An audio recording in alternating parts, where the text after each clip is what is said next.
Hola a todos, a todas, bienvenidos y bienvenidas, buenas tardes. Pues bienvenidos y bienvenidas a esta tercera sesión del Seminario Permanente Antropología Pública, Difusión, Divulgación y Vinculación de la Investigación Antropológica. Quiero agradecer antes de empezar con esta sesión a la maestra Blanca por la invitación y al equipo de OCA Observatorio también por la invitación y por estar aquí esta tarde. Sin duda, estos espacios de diálogo, de interacción y de encuentro alienta y motiva nuestra labor antropológica, ¿no? Nuestro compromiso con la divulgación, con comunicar el impacto de nuestras disciplinas antropológicas y demostrar no solo por qué, sino para quiénes hacemos antropología, ¿no? Esto es lo que nos reúne, por lo menos en esta sesión y creo que a lo largo de todo este seminario. En esta ocasión hablaremos de virus fractal, investigación y divulgación de la antropología en tiempos de pandemia, proyecto desarrollado por la maestra Blanca Cárdenas, Carlos Hernández, Dávila y Félix Andrade. Un trabajo que nos muestra la antropología en tiempos de pandemia, las reflexiones y los momentos que acontecimos y que parecía que llegaron para quedarse. Bueno, sin más preámbulo, me gustaría presentar a la maestra Blanca, quien es el día de hoy nuestra ponente. La maestra Blanca María Cárdenas Carrión cuenta con estudios de danza clásica, contemporánea y folclórica mexicana en la Escuela de Ballet Folclórico de México de Amalia Hernández. Eh, Contemporánea y de ballet independiente. Es licenciada en etnología por la Escuela Nacional de Antropología e Historia y maestra en filosofía de la ciencia, campo de la comunicación de la ciencia por la Universidad Nacional Autónoma de México. En 2016 fue certificada por el International Center of Theoretical Physics en Trieste, Italia, en el desarrollo de museos y centros de ciencias. Entre sus reconocimientos se encuentra la mención honorífica en el premio Miguel Covarrubias, correspondiente al área de museografía e investigación de museos en la categoría de tesis de maestría del Instituto Nacional de Antropología e Historia 2017. La distinción del Consejo Internacional de Museos para Jóvenes Investigadores para asistir a la 25ª Conferencia General de Kioto, Japón, en 2019, y el Premio Venado de Plata al Mejor Proyecto de Desarrollo Documental en coproducción con el INA en el segundo concurso Video Antropológico Miradas sin Tiempo 2022. Actualmente es presidenta de la Asociación de Amigos del Museo Nacional de las Intervenciones, se desempeña como profesora de la licenciatura en etnomusicología de la Facultad de Música de la UNAM y desarrolla un proyecto de doctorado en filosofía de la ciencia de la UNAM sobre comunicación en museos arqueológicos. Sus líneas de investigación incluyen la antropología de la música y el sonido, antropología sensorial, historia de la antropología, museología crítica, divulgación del conocimiento y narrativas audiovisuales. Bueno, creo que podríamos seguir hablando largamente sobre la trayectoria de Blanca, pero me gustaría darle la palabra para comenzar con esta plática, agradeciéndole nuevamente y adelante. Muchas gracias a ti, Génesis, por aceptar también esta invitación. Siempre la labor de la moderación y del comentarista a veces son como poco agradecidos o poco visibles, pero creo que es una labor bien ardua y que implica también mucha preparación. Entonces, gracias también por estar aquí. Y bueno, pues gracias a todas y todos que están como participantes inscritos en el seminario, pero también quienes nos están acompañando a la distancia. Pues es una sesión importante y ahorita van a ir viendo un poco más por qué, pero les adelanto que pues tiene que ver con un proyecto que, lejos de ser un proyecto que del origen trazó objetivos, público meta, etapas de desarrollo, entregables por tiempos, ¿no? Que es todo lo que uno dice que un proyecto debería llevar y que desde el inicio tendríamos que mapear y más o menos tener la claridad. Bueno, este proyecto no fue así. De lo que les voy a platicar hoy fue algo que se construyó sobre la marcha porque los tiempos así también nos fueron llevando y esos son los tiempos de la pandemia. Y es importante porque creo que ahora sí ya por fin, hasta el 2025, podemos dar por concluido este proyecto que duró pues 4 años, 5 años, sí, 5 años. Y que bueno, ¿no? Por fin ya estamos haciendo una especie de entrega oficial de este proyecto con resultados palpables. pero que bueno, ¿no? Obviamente en el camino pues hubo momentos más intensos, momentos más de como de olvido del mismo proyecto, etcétera, ¿no? Entonces, bueno, pues podremos ir platicando de eso hoy. Por otra parte, bueno, me entusiasma mucho también estar aquí porque este seminario, ustedes saben que ya tiene varios años, lleva varias ediciones, pero es la primera vez que lo dedicamos a temas de divulgación.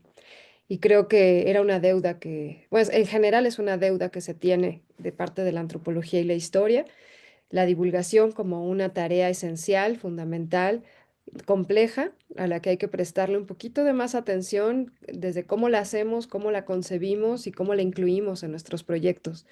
Entonces, bueno, pues también poderles hablar de un proyecto en el que yo he participado y he podido aplicar un poco de los aprendizajes o de las reflexiones sobre la divulgación para nuestra antropología, nuestras ciencias antropológicas, pues me es significativo, digamos. Entonces, bueno, pues agradezco mucho también estar aquí y el espacio. Voy a proyectar pantalla para iniciar. Traje una presentación. Aquí estamos. Si algo no se ve, no se oye o algo extraño pasa, me avisan, por favor. Bueno, esta charla tiene dos grandes secciones. La primera es platicarles como el detrás de cámaras del proyecto, cómo se fue gestando el propio proyecto, y el segundo, este entregable final de que les comentaba hace ratito, que consta de un material audiovisual, que es el resultado más grande, y que bueno, se supone que se va a presentar oficialmente mañana en el Museo de Antropología a la 1 de la tarde en la Carpa 3. Pero ustedes van a tener la posibilidad de verlo aquí en línea un día antes. Ya se presentó hace 2 meses, me parece, en el Encuentro Nacional de Maestros Mascareros en Teotihuacán y fue muy bien recibido por la comunidad, pero bueno, fue un evento, digamos, local y de menor escala y aún así, bueno, para mí esa fue la inauguración o la presentación oficial frente a un público que no estaba enterado del proyecto.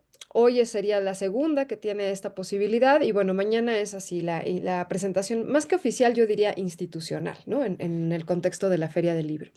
Entonces, bueno, vamos con la primera parte, que es precisamente el proyecto, ¿no? Y más que por ahorita hablar del virus fractal, quisiera el subtítulo, remarcar el subtítulo, que es Investigación y Divulgación de la Antropología en tiempos de pandemia.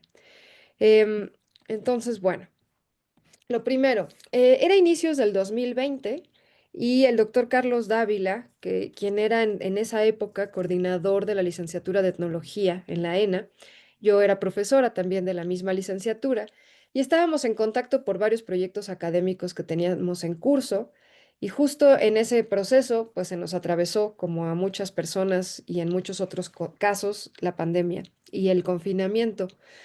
Y bueno, muchos de estos proyectos tuvieron que verse pausados, algunos ni siquiera concluyeron, otros sí, más adelante, pero lo cierto es que el confinamiento fue arrollador de todo lo que pensábamos que podíamos hacer en los siguientes meses.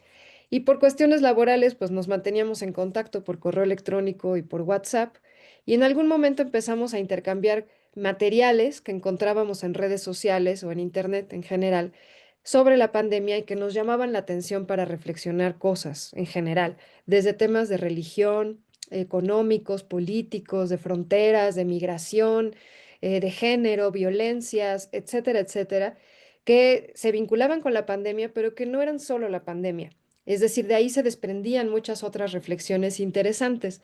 Entonces, bueno, pues muy pronto nos empezamos a preguntar, por ejemplo, qué era realmente este virus. No es nada más un organismo biológico aislado o que, bueno, nos afectaba en la salud mundial, sino que estaba teniendo otro tipo de consecuencias.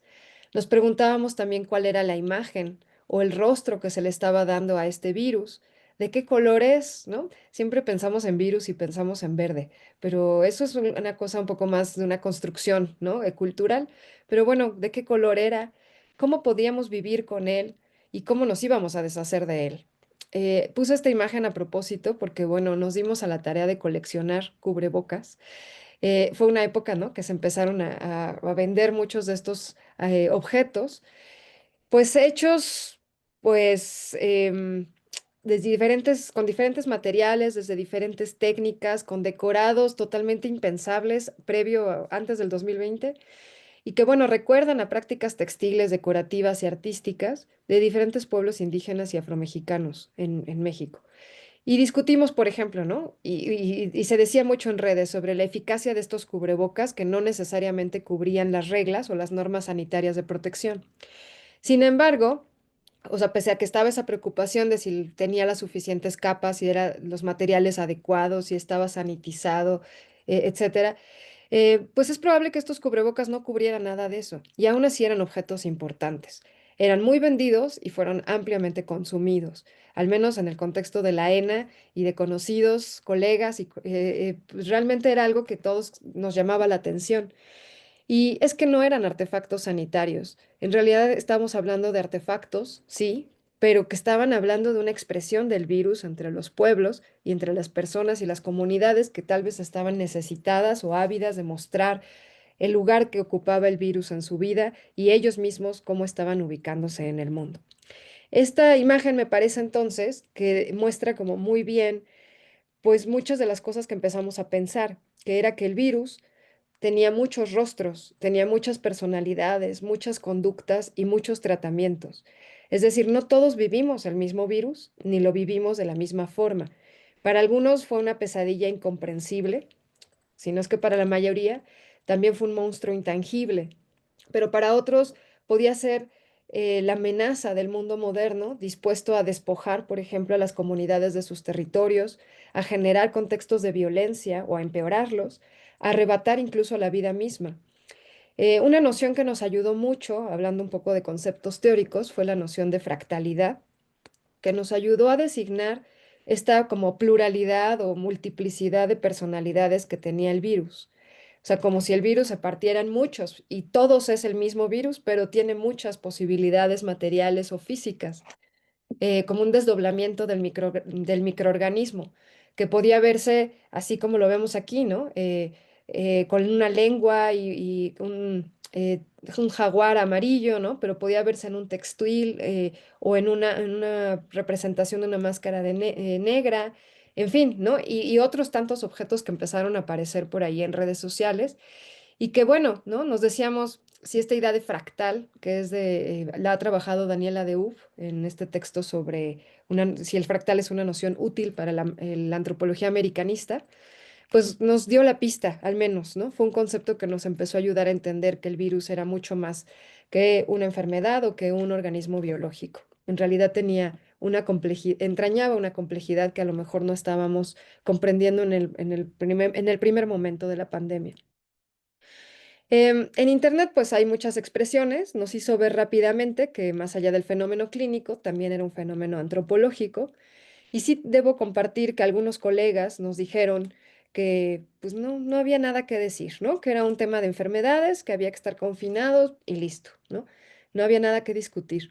Otros colegas nos llegaron a decir que sí, que era interesante el tema, pero que había que esperar como 5 años para tener una perspectiva distinta, tal vez tomar distancia del fenómeno y poder hacer un análisis más certero.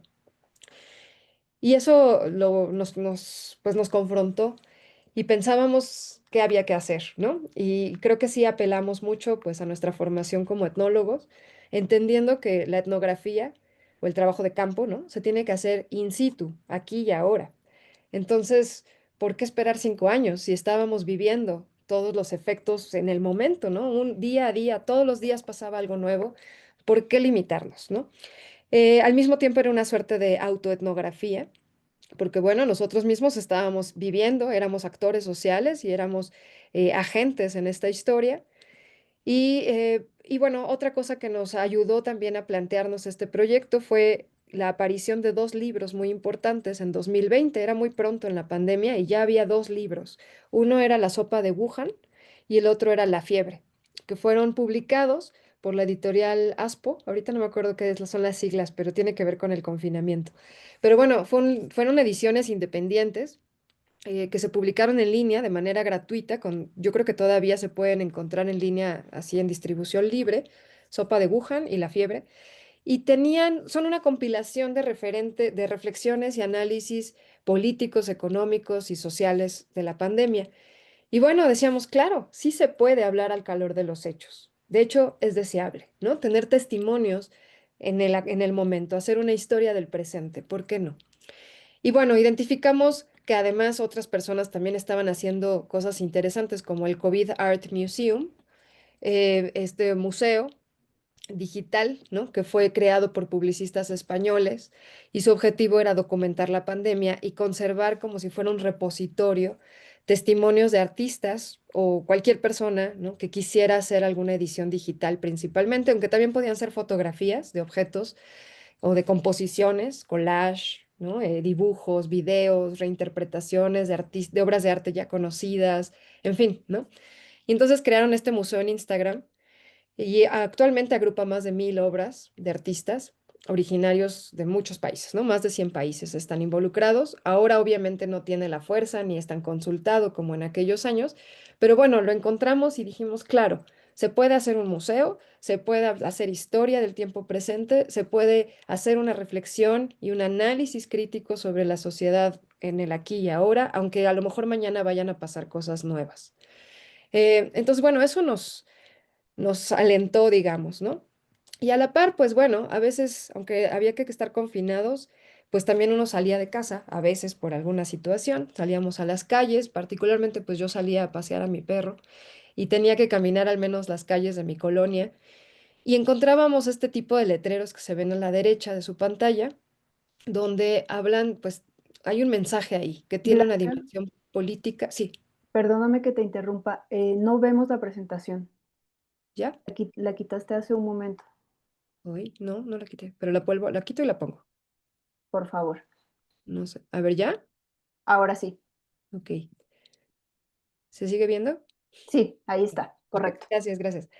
Decía de este tipo de letreros, como el que está a la derecha, que, pues bueno, expresan una dimensión política, económica, no sé, hasta clasista y territorial, ¿no? Muchos pueblos y barrios originarios de la Ciudad de México tienen, y lo sabemos, una serie de confrontaciones. Y existe, ¿no? En la Ciudad de México, claro, el caso de Mítica y Joco es el más emblemático, pero esto es algo que está en toda la ciudad, como la lucha entre la tradición y la gentrificación.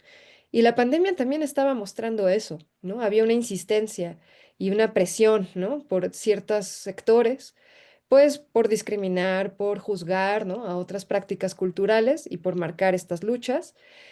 Por otra parte, bueno, en los mismos pueblos y barrios había una insistencia por hacer las procesiones, las fiestas patronales y un diálogo constante, a veces no muy positivo, ¿no?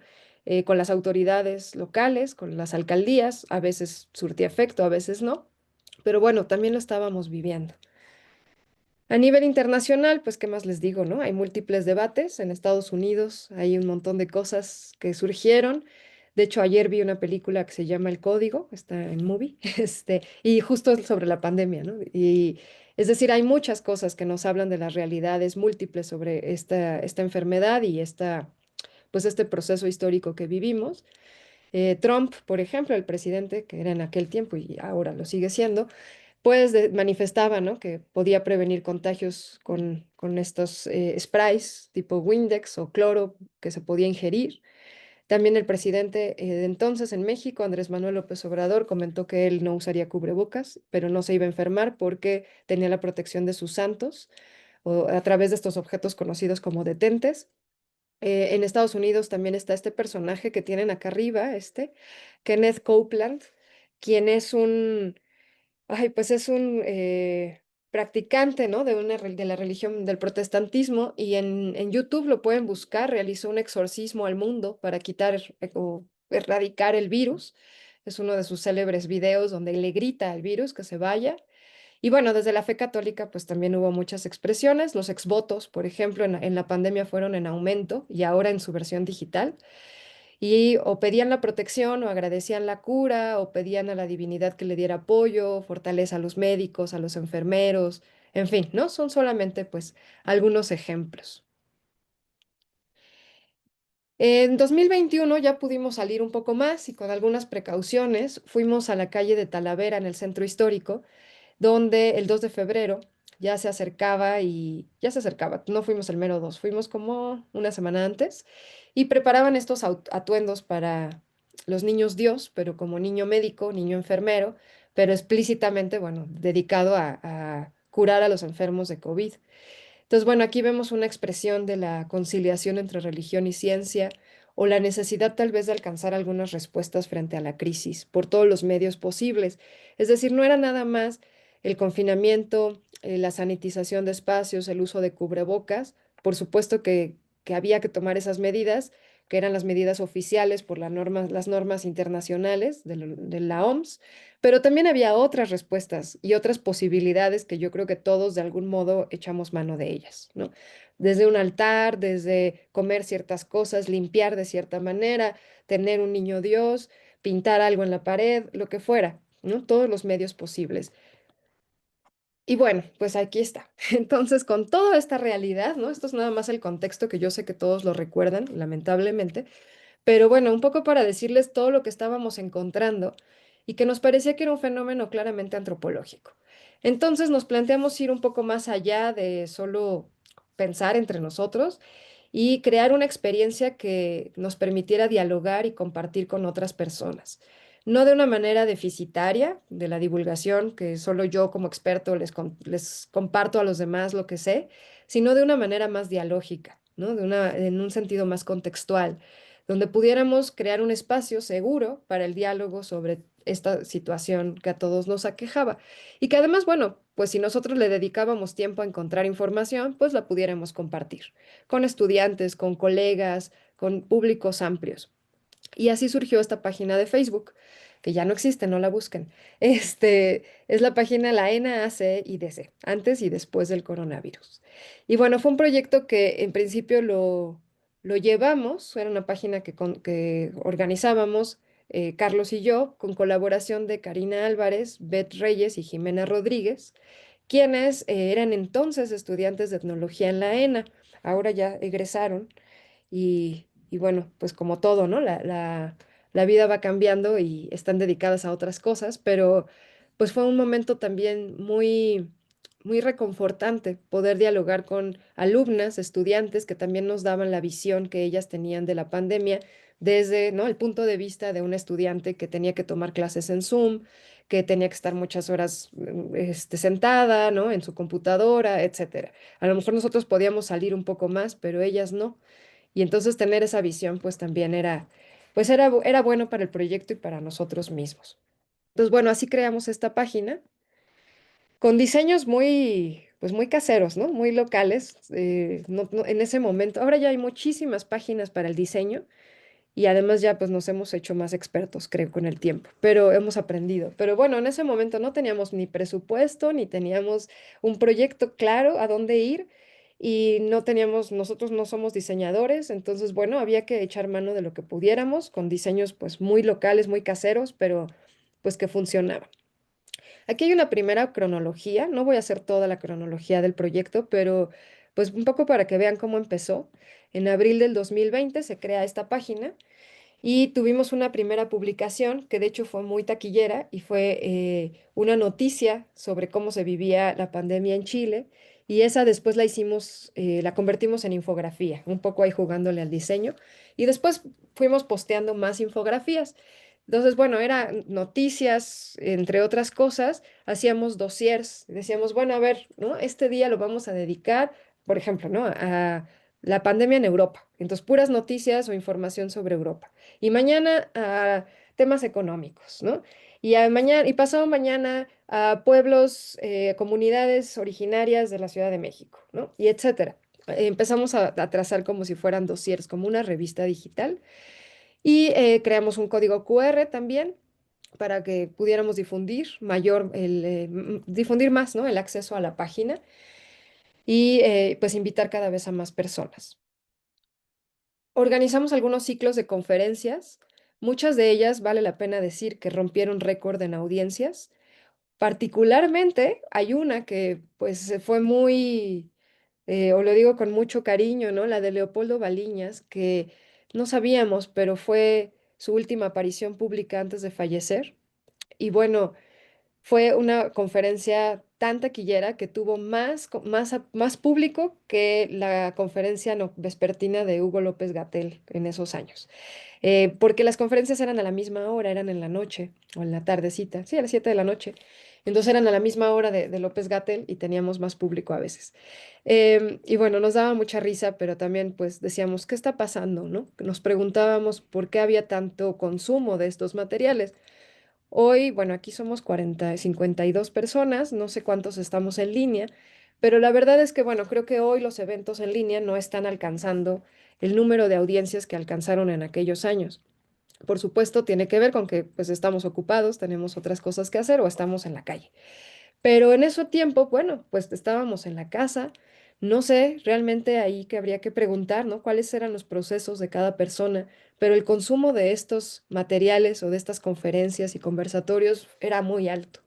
Llegamos a tener más de 150 personas en una transmisión en vivo y en algunas llegamos hasta 500, las más exitosas. También, pues bueno, fue un espacio que, como su nombre lo dice, era de la ENA para la ENA, según nosotros, y sabiendo que hicimos una especie de microestudio de mercado, y en aquel tiempo, según nosotros, el Facebook era una de las redes sociales más utilizadas por la comunidad de la ENA. Hoy pienso que es el Instagram, ¿no? Y habría que hacer, si uno emprende un proyecto, pues habría que hacer este mini estudio de mercado otra vez. Pero en ese tiempo nos pareció que el Facebook era el mejor lugar. Y, y lo que empezamos a hacer era proyectar también estas conferencias con profesores. Aquí está Bate, que pues se prestó a dar una clase en línea, como si fuera una clase normal, desde la ENA, pero en línea, ¿no? La transmitimos en vivo. Hoy también estamos ya muy habituados a la transmisión así como esto, como lo que estamos haciendo en este momento, pero en aquel tiempo tampoco era lo más común y nos enfrentamos a muchos retos técnicos. Em, También hicimos mini cursos de 3 sesiones, uno sobre arquitectura prehispánica, otro sobre antropología digital, etnografía digital, y no me acuerdo, creo que esos principalmente. Y bueno, ciclos de conferencias temáticos, proyecciones audiovisuales, también proyectamos documental, cine documental, conversatorios en fechas relevantes, por ejemplo el 8M, en fin, ¿no? Y al final acabamos teniendo públicos que no eran de la ENA, ¿no? Públicos de Colombia, Argentina, Ecuador y Chile principalmente. Y bueno, ¿no? Pues se empezó a crecer enormemente y lamentablemente también fue un espacio para despedir a personas queridas de la comunidad. La cantidad de esquelas que tuvimos que elaborar fue dolorosa y sin precedentes. Estudiantes, profesores, colegas, personalidades de la antropología, les hacíamos una esquela y a veces llegaba a ser hasta 2 por día. Era realmente doloroso.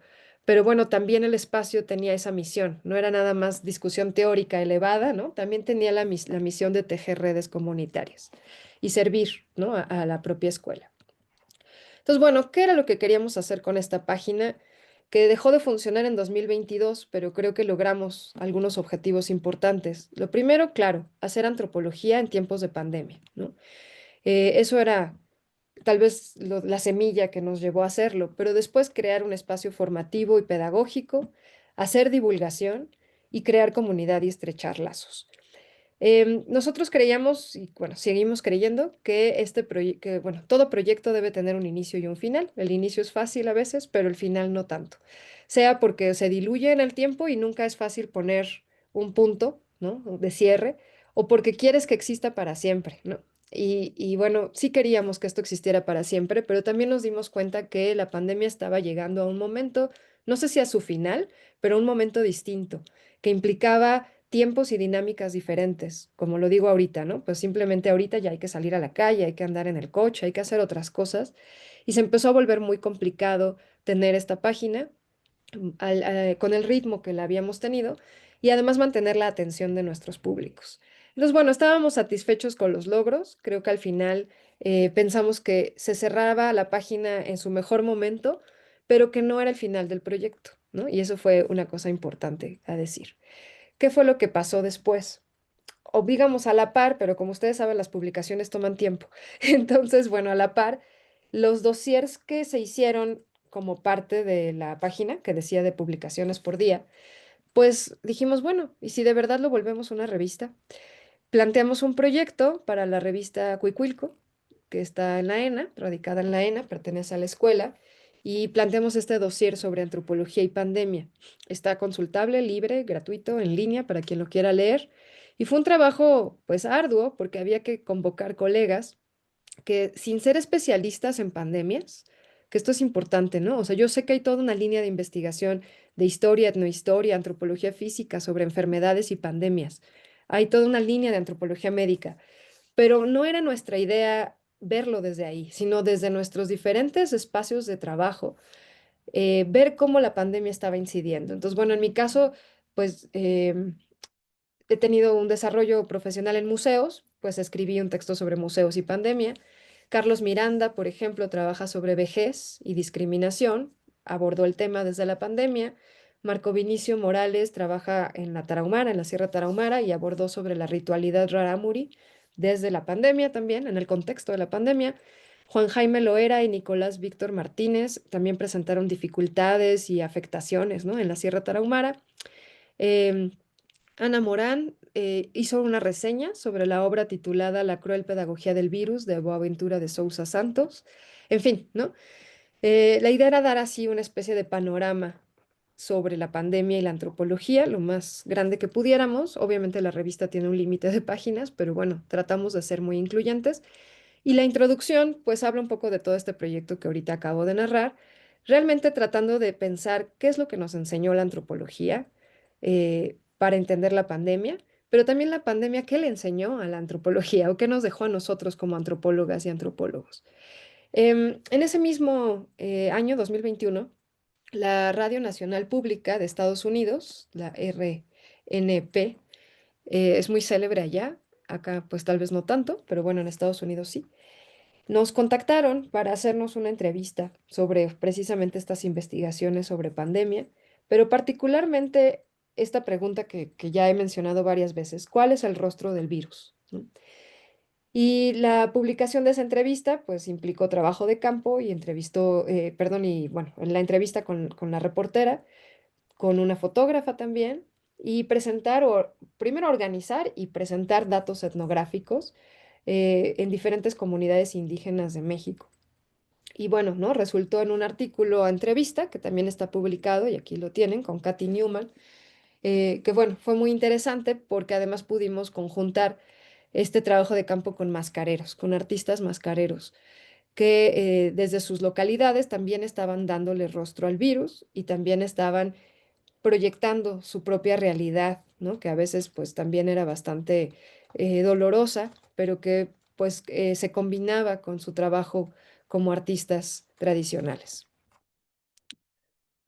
Entonces, bueno, esto pasa, digamos, a un segundo momento del proyecto, que se empezó a mezclar un poco todo. La página estaba fluyendo, las publicaciones, pero bueno, pensando ahora sí en las máscaras, empezamos a ver que los, bueno, entre comillas, ¿no? Los así llamados artesanos o comunidades de artesanos, así como los cubrebocas al principio, también, ¿no? Estaban elaborando objetos que mostraban la estética de los pueblos, pero ahora sí que con ciertas modificaciones debido al contexto pandémico.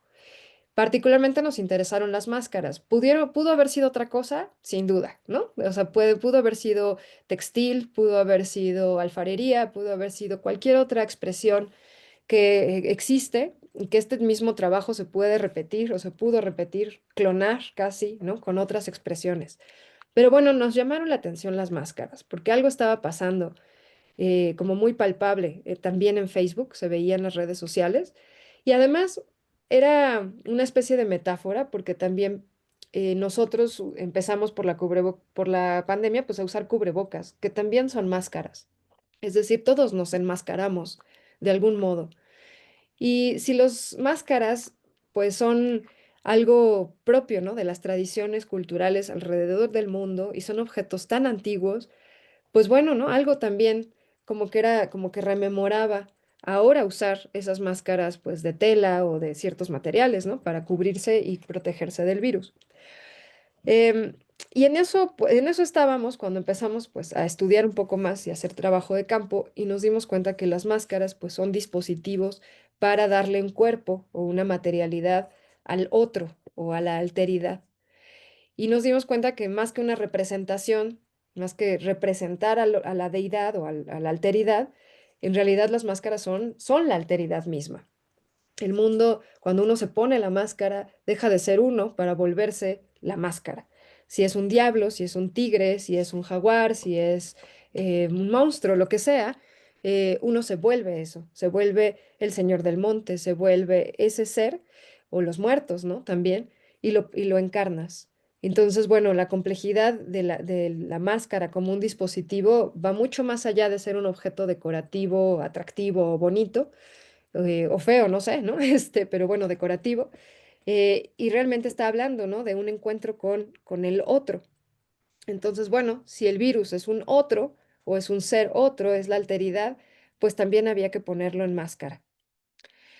Un caso relevante que llamó nuestra atención y lo reportamos en la página de la NACDC, fue uno de los que más mencionamos y etiquetamos y compartimos muchísimo, fue este caso de 2020, de una máscara que dio cuerpo al virus propiamente, ¿no? Así lo encarnó, por medio de la creatividad de un joven, entonces estudiante de la UNAM, Sandino Bucio Dovalí. Sandino, pues bueno, es escritor de poesía, es viajero y un viajero yo lo percibo un poco así como un viajero así del siglo XIX, ¿no? Un viajero curioso, un viajero que no tiene miedo de adentrarse en lugares lejanos. Y bueno, estaba estudiando cine y él ya llevaba muchos años yendo a la comunidad de Jesús María en el Gran Nayar y participando en la Judea Cora, que es la fiesta de la Semana Santa. Y en mayo de 2020 le tocó estar allá y pues empezó el confinamiento y como la limitación un poco en el tránsito, en carreteras pues para viajar, para desplazarse. Y él estaba allá y dijo, pues me voy a tener que quedar, ¿no? No voy a poder ir a la Ciudad de México, pero no importa, ¿no? Porque venía la fiesta. Y una de las cosas importantes fue que hubo duda sobre si había fiesta o no, ¿no? Pues había confinamiento, ¿cómo íbamos a hacer una fiesta?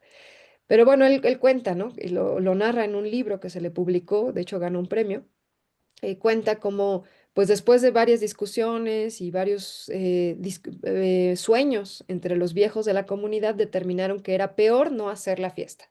O sea, que las consecuencias de no hacerla iban a ser peores. Entonces deciden hacer la Judea Cora y él para la celebración había pensado en hacer su máscara de un coyote, pero después se dio cuenta que ya no le daba tiempo, que estaba muy complicada y se le ocurrió, entre comillas, algo más sencillo. Hizo la máscara COVID, que ustedes aquí la tienen. Bueno, esta máscara la tienes que usar cuando participan, la tienen que usar al cabo de durante 5 días. Es muy arduo porque hace mucho calor, hay que correr y cargar esa máscara, traerla puesta, pues no es algo que cualquiera puede hacer. Pero bueno, él sale con su máscara y pues participa en las celebraciones y al cabo de los 5 días que dura la fiesta, fue cargado y lanzado al río de la comunidad como un acto simbólico para expulsar al virus o a las entidades nefastas. Entonces, bueno, si bien Sandino no es antropólogo, pues tiene toda una sensibilidad antropológica para narrar esta experiencia y pudimos entrevistarlo en su casa en el centro de la Ciudad de México. Después hicimos una entrevista con él y bueno, ¿no? Él nos contaba todas estas experiencias donde decía, pues la fiesta eh, es una representación también, ¿no? De el ordenamiento o la organización del cosmos en general. Entonces, en el caso de la pandemia, bueno, había que ejecutar o hacer de manera performática la expulsión del virus. Y además, bueno, reforzar los lazos comunitarios. En la entrevista él nos dijo algo como lo que tienen en pantalla, ¿no? Donde dice que pues el virus en ese era, insisto, marzo, abril de 2020, el virus pues no era tan conocido, al menos no en estas comunidades del Gran Nayar. No había una imagen tan clara que todo mundo tuviera. Después se difundieron muchas imágenes científicas, ¿no? De microscopio y en fin, ¿no? Pero no había una imagen tan clara que todos tuvieran. Y aunque bueno, ¿no? No existiera esa versión oficial, él dice que eligió el verde, insisto, ¿no? Habría que indagar qué pasa con el color verde. Pero bueno, la hizo, ¿no? La infló un globo, etcétera, y quedó, ¿no? Y dice, bueno, cuando yo salí, la gente empezó a decir, ¿no? Ahí viene el coronavirus, que era una fusión, ¿no? De coronavirus y COVID. Es decir, la gente pudo identificarlo de inmediato. Pero la actitud fue muy interesante, ¿no? Realmente se veía como un ente o un otro, pues dañino. Y entonces corrían, no hacían como que querían tocarlo, pero se iban corriendo, ¿no? O hacían estas mímicas como de echarle spray desinfectante o taparse con cubrebocas la cara, en fin, ¿no? Una teatralización de todo lo que de hechos teníamos que hacer y estaba ocurriendo en la vida diaria, ¿no? Esto porque, bueno, la Judea Cora así lo permite o lo promueve, pero era muy significativo, ¿no? Esta síntesis de todas las prácticas que existían, prácticas sanitarias que se estaban haciendo en el contexto de la fiesta, ¿no? Entonces, bueno, él dice que reconoció cómo realmente él estaba corporizando al virus, o el virus se convirtió en persona y que durante esos días nadie le hablaba, nadie se le acercaba, ¿no? Todos lo veían de lejos, dice, hasta yo me sentía mal, ¿no? Pero bueno, entendió que él no era él, no era Sandino, ¿no? Era el virus. Y bueno, aunque el año siguiente, 2021, sí hubo enfermos y muertes en estas comunidades, al menos durante lo que restó de 2020, que fue esta fiesta, nadie se enfermó, ¿no? Entonces, pues no sabemos, pero dice Sandino, bueno, la gente estaba convencida, ¿no? Que de verdad, al menos por ese año, habían expulsado el virus de sus localidades.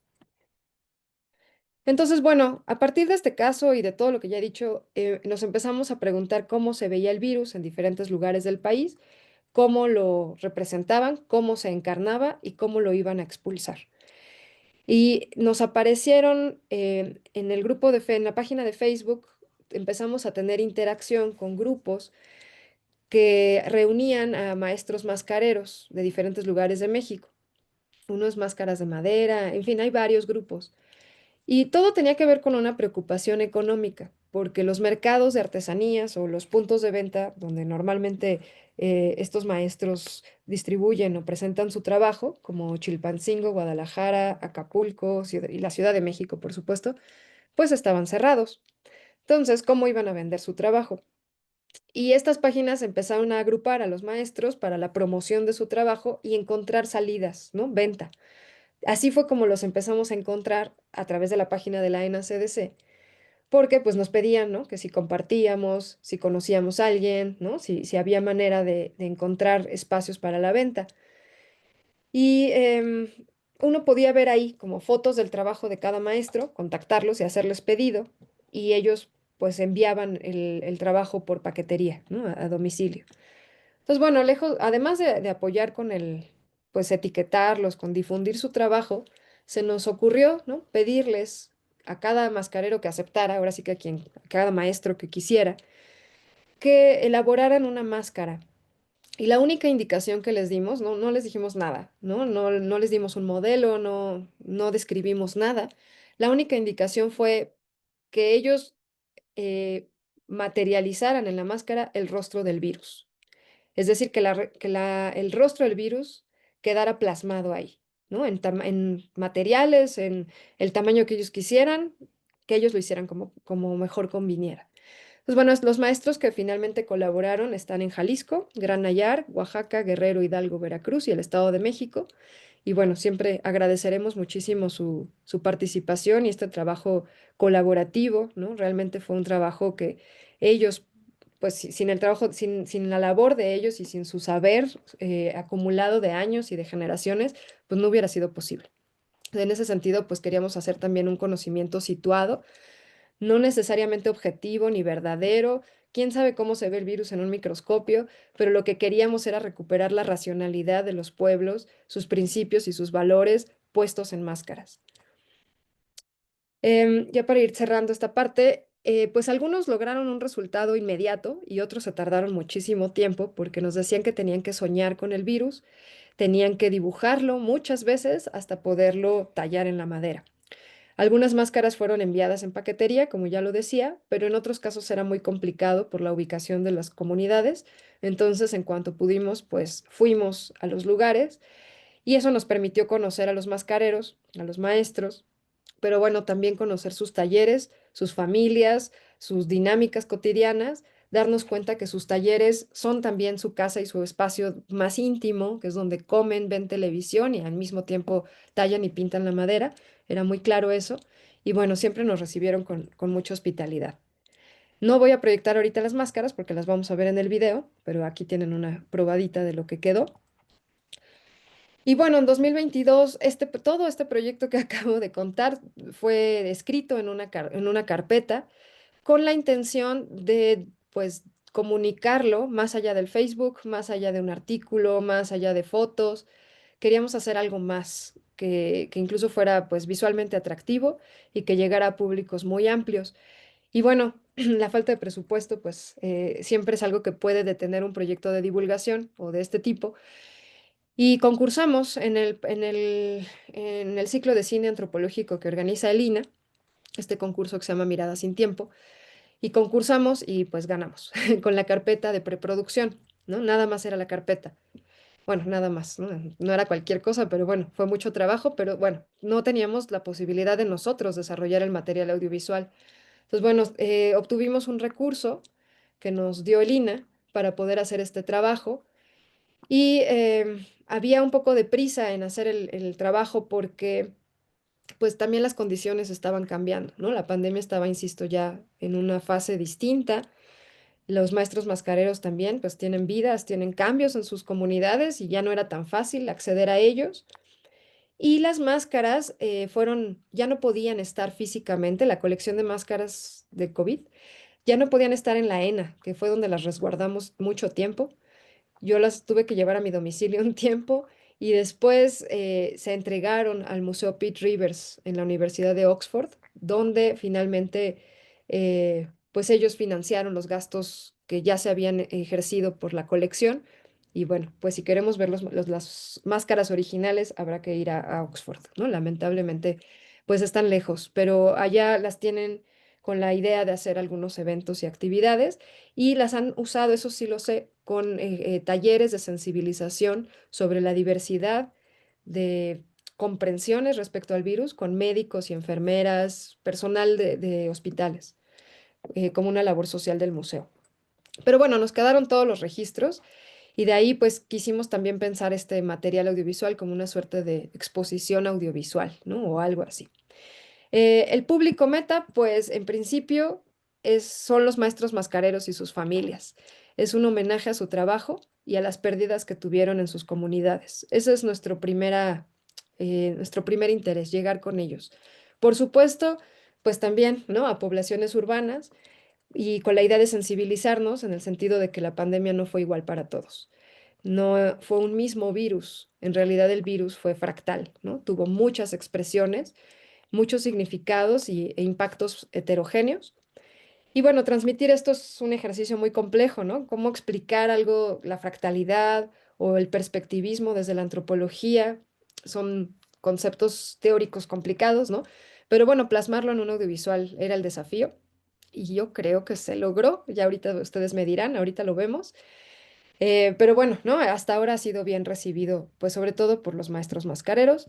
Tuvimos ya aquí lo que les decía, la proyección en el Encuentro Nacional en Teotihuacán. Hoy aquí estamos. Y mañana en la fila, en la carpa 3 en el Museo Nacional de Antropología.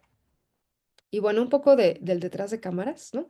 De cómo estuvimos trabajando con personas de comunidades en el Estado de México. Esto es en la Huasteca, pues bueno, ¿no? Todo el proceso de elaboración. Y de hecho mañana, aquí está el maestro Santiago Bautista, él va a estar mañana en el Museo de Antropología, nos va a acompañar comentando, ¿no? Él, pues ha sido un actor clave para nosotros en la comunidad de Cruz Blanca, Veracruz. Y bueno, pues hasta ahí. Y ahora la página de Facebook, que era alguna vez de la NACDC, es la página de Virus Fractal. Así que si la quieren buscar, ahí está. Y si le dan al histórico, van a encontrar todo esto de la NACDC, aunque la página ya no se llama de esa manera. Bueno, pues vamos a ver el material audiovisual, que es la segunda parte de esta charla. Si no se oye o algo, me avisan, porfa.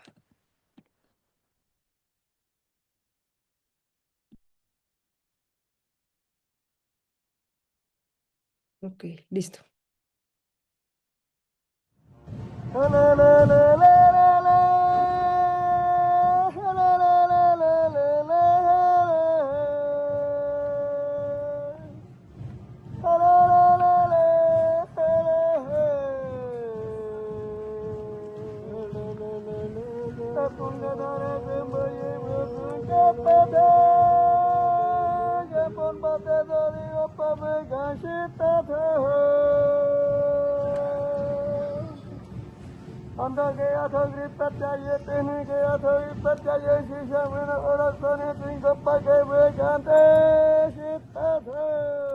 Fatara no yara body harat Fatara no yara body haran kutsi Jabin shui Shiram an shui Tuk mirabin shahi Nerbida Tuk nirandahi Hara bifi Undun tira bifi nan tutsi Di sataho Di bikwara mite Enerbadi Ramaka mite Rashita Rasithu Gihantu Bitwini nerinyun tho Bitsiti nebi bati tho Hinshadu Digwitho Di atho Goge arahmi Ga atho nuadi hotsi Neka ge arahmi Di hiokagi he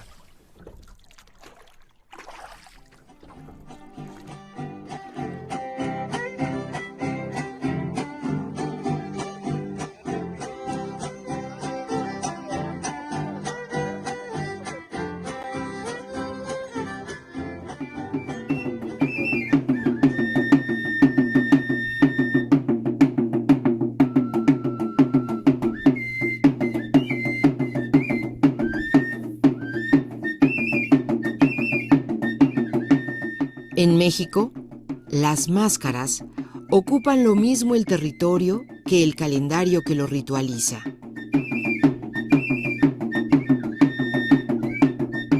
En el dilatado sistema festivo, no hay descanso para las máscaras y para quienes las portan, para quienes acompañan con música o se emplean en la preparación y desarrollo de las fiestas.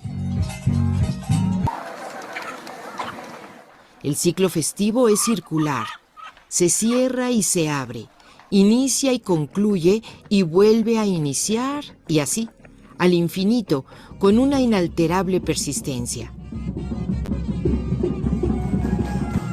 Si durante diciembre en los pueblos de la Huasteca hidalguense se celebran los destapes de máscaras de quienes animaron el Chantolo, al inicio del año en las montañas del Estado de México suceden los robos rituales para conmemorar un nuevo tiempo.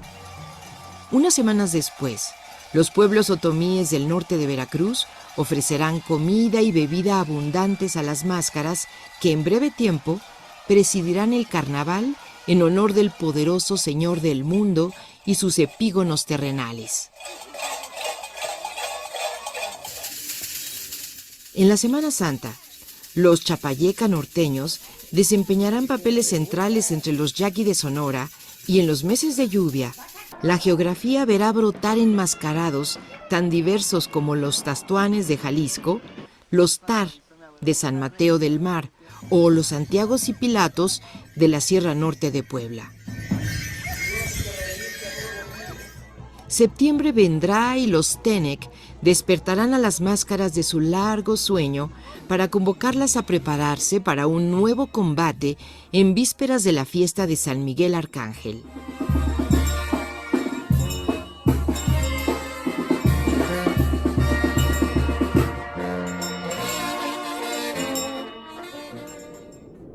El territorio mismo, los cerros, las barrancas, son una gran máscara, como sostienen los popolocas de Zapotitlán Salinas, en la reserva de la biosfera de Tehuacán, uno de los sitios donde los arqueólogos han encontrado máscaras de más de 10,000 años de antigüedad. Solo que yo siempre le pido permiso al espíritu antes de ponérmelo. Siempre. ¿Pero lo haces en voz alta? No, Bueno, es una cosa muy personal. ya, ok.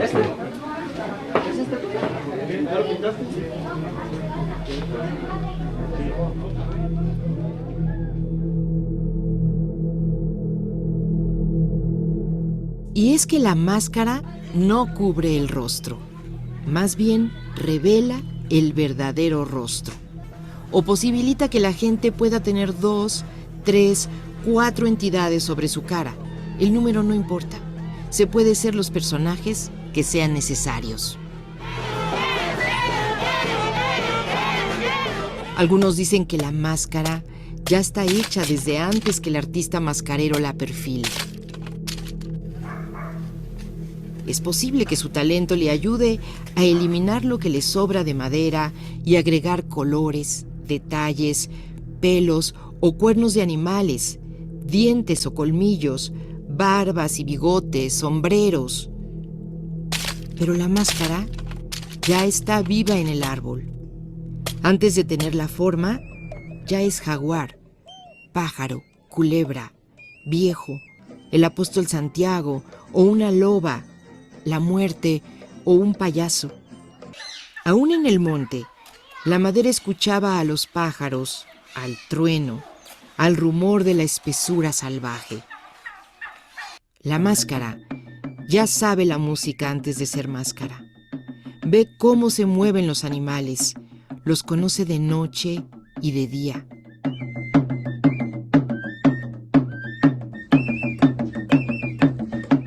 La máscara ya existe y se expresa en los sueños del artista que la traerá al mundo material. La máscara es un objeto que le pone rostro a la transformación, es decir, a todo aquello que es inestable, que se aleja o aproxima del mundo solar. Pero la máscara generalmente está inmóvil, inactiva, silente. Duerme en los altares de los curanderos, donde se les revive con velas y trago en caso de ser necesario que les consulte algún asunto importante. O están en el tapanco, envueltas en bolsas de plástico o en costales, esperando que les llegue el día indicado para que hagan su trabajo. Son activadas mediante la música y en ocasiones con sangre. Se les da la bienvenida de nuevo al mundo con sahumerios y copal. Se les ofrece comida, bebida y luego se colocan en los cuerpos de los danzantes, quienes dejan de ser temporalmente seres humanos y adquieren el cuerpo y el alma de su personaje. La máscara, la ropa y la música son una poderosa herramienta de transformación. El enmascarado adquiere el modo de moverse, de hablar, de estar en el mundo del personaje que ahora encarna.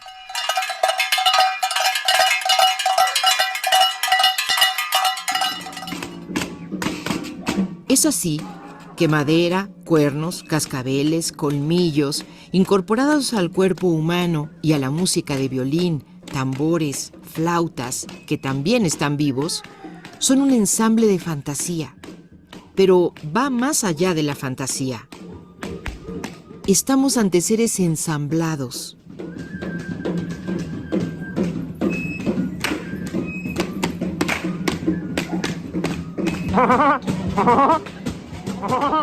Sus gestos, murmullos, chillidos o susurros son el lenguaje del caos, de la fertilidad, de la lluvia o el rayo. Sus palabras vienen de un mundo otro, incomprensibles para quienes asistan a contemplarlos en la plaza o en los rincones del pueblo.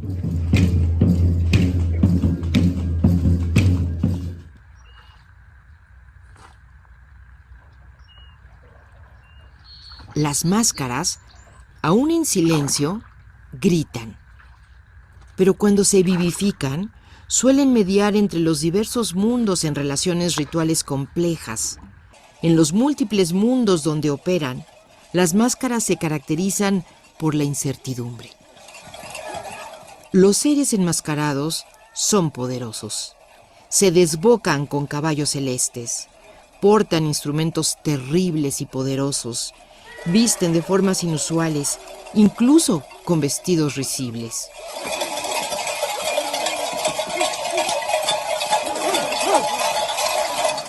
Su exótica parafernalia trae la posibilidad de hablar con los muertos o encontrarse con los ancestros.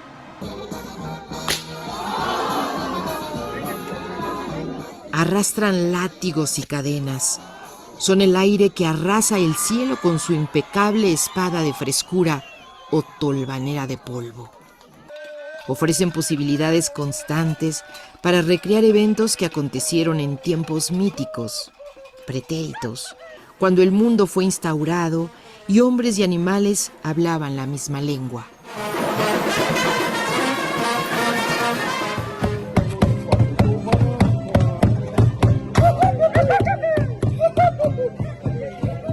Las máscaras reinventan en cada instante al mundo. Aquí en la tierra, que dice el muñeco, ese trae, no trae todo eso, lo que le trae este hoy trae el instrumento ahorita, ahora sí. Ya ves que los mayordomos ahora sí, más o menos ya va a cumplir todo, ya más poquito, 1 hora, 2 horas le falta eso, lo que se va a cerrar ahí, con brocha de oro, lo que vamos a hacer aquí, aquí está este.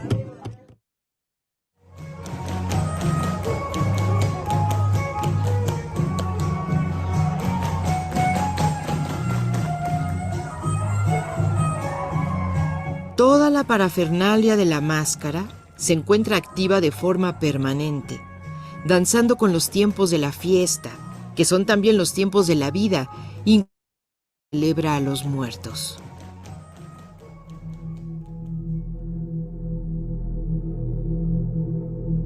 Pero a principios del año 2020, el eterno círculo de la vida de siempre se quebró sin previo aviso. Primero, un murmullo, una epidemia.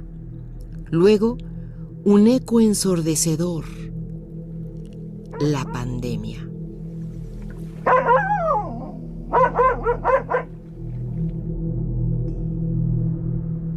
Las palabras virus, fiebre, gripa, se colocaron como malos aires entre las preocupaciones cotidianas de la gente porque antes de la enfermedad llegaron las noticias que la describían como un espectro implacable. Nadie la vio arrimarse, pero es cierto que tampoco era una desconocida. Años atrás, ya se le había visto deambular por los pueblos y cañadas con otro aspecto, otra ropa, otro rostro, pero haciendo siempre lo mismo, atacando en silencio o a mansalva, deshojando la margarita de las familias y llevándose a la tumba a regiones enteras. Se escondía en lo alto de los cerros, donde con fuego se reía de la gente. Matlazáhuatl, Cocolistli, le nombraron los antiguos, tratando de encerrar en una palabra lo aciago de sus efectos. Esta vez venía entre la niebla espesa, a escondidas, y en sigilo se fue metiendo.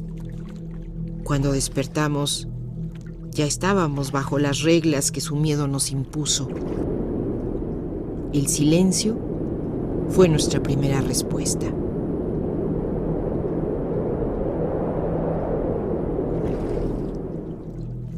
Comprobamos una vez más que la muerte y la enfermedad vienen siempre desde otro lugar, uno que es conocido y extraño al mismo tiempo. No brotan de nuestros montes, no nacen de nuestras siembras, pero en ellas se anidan. Deshiervarlas es imposible una vez que se han encarnado entre nosotros. Muchos pueblos se aislaron, pero sin saber con certeza de qué se estaban escondiendo. Esta vez, la sombra llegó golpeando donde más dolía, en el corazón y la memoria de los pueblos.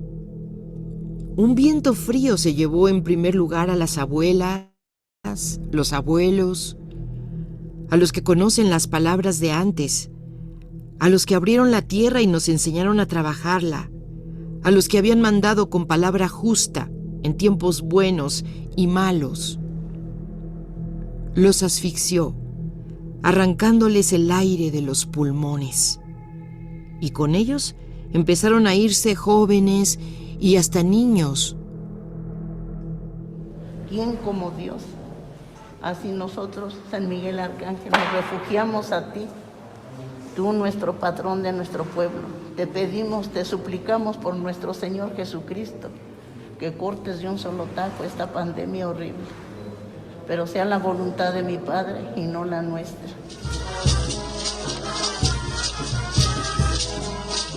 Cuando la desesperación se nos hizo duelo, pensamos que la enfermedad no se iría sola. Las gentes tendrían que aprender a domar su ira, su furia, su enojo, Sabemos que ustedes nos conceden muchas cositas, nos cuidan, nos miran, nos quitan las enfermedades, por eso nosotros venimos de corazón, de alegría, con fe, aunque lloviendo así venimos porque nosotros queremos agua, sufrimos tanto el calor. Pero antes era necesario saber quién era, qué idioma hablaba y sobre todo qué cuerpo y qué rostro tenía. Las gentes se vieron de pronto enmascaradas, con un cubrebocas en el rostro. ¿Y si tal vez el virus también portaba una máscara? ¿Cómo sería esta? ¿Y qué verdadero perfil habría debajo de ella? En aquellos funestos meses, en las montañas de Pahuatlán, los curanderos otomíes soñaron al virus. Lo vieron de frente, lo dibujaron. Y solo así empezaron a zanjar una frontera mágica que le impidiera entrar a sus hogares. Y ahí, donde no existía papel para dibujar o recortar los rostros de los seres del inframundo, otros visionarios, los mascareros, los que sueñan con cada máscara hasta darle su forma exacta en la madera, recibieron la tarea de cincelar los rostros del virus. Como lo han hecho desde hace siglos los especialistas rituales otomíes, solo se puede combatir aquello que se conoce. Y solo se conoce a alguien cuando se le reconoce el cuerpo, el rostro y los atributos que precisamente lo distinguen.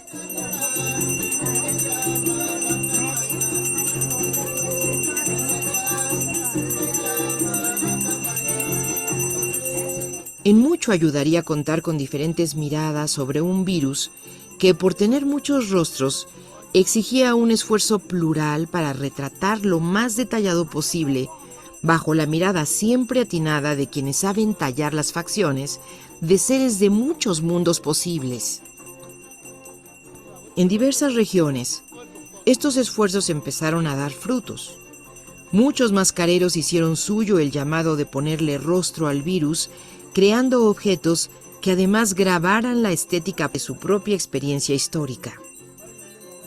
Muchos utilizaron las imágenes transmitidas y retransmitidas en los medios de comunicación acerca de un virus coronado que asemejaban una esfera con puntas. Pero no se limitaron a ello. Añadieron además las formas mediante en que lo nefasto se encarna en su imaginación. Cada uno de los mascareros eligió la forma más cercana a su propia cultura para describir la pandemia y sus efectos. Reconocemos múltiples respuestas a este llamado, las más provenientes del estado de Guerrero. Buenas tardes, les habla su amigo Nicolás Peñalosa, el Diablo Mayor. Desde la Costa Chica, 2 mascareros propusieron los primeros modelos. Nicolás Peñalosa, de Ometepec, imaginó al virus de verde rostro, cuernos de toro y cabello de crines de caballo de 2 colores. Una mujer infestada la imaginó fuera de sí, con una lengua marcada por el símbolo del virus, como profiriendo un grito que causaba el pavor de los humanos. Viajando entre la Ciudad de México y Coajinicuilapa, Olga Manzano y Baltasar Castellano idearon un diablo afromestizo con cuernos de chivo y barbas de crin de caballo. Sus largas orejas mostraban la configuración de las proteínas que se difundieron universalmente. También en Guerrero, pero en la cuenca del Alto Balsas, el mascarero nahua de Ozomatlán, Germelando Baltasar Basillo, creó lo que para él era el origen de la enfermedad. Un cerdo asociado con enfermedades letales. La máscara representa un castigo por el abuso en el sacrificio de animales para el consumo de la gente de las ciudades. En otra máscara, Germelando presenta un rostro mestizo, un otro de piel rosada y ojos azules, identificado con el proceso de evangelización y sometimiento. Los mascareros de Citlala, como Armando Pascualeño, también hicieron una máscara de color verde para señalar que aún lo más sagrado se encontraba intervenido por la enfermedad. un jaguar que se vincula con el agua, la abundancia y la vida. En la máscara elaborada por Fidel Puente en Teloloapan, al norte del mismo estado, se recupera la larga tradición de manufactura de máscaras que se pretendía ahuyentaran a los conquistadores en tiempos virreinales, tanto por los desagradables rostros que éstas presentaban, como por sus usos vinculados con cultos pensados como heréticos. La máscara COVID se distingue con 2 marcas del virus que, emergiendo del cuerpo, están salpicadas de sangre. ¡Viva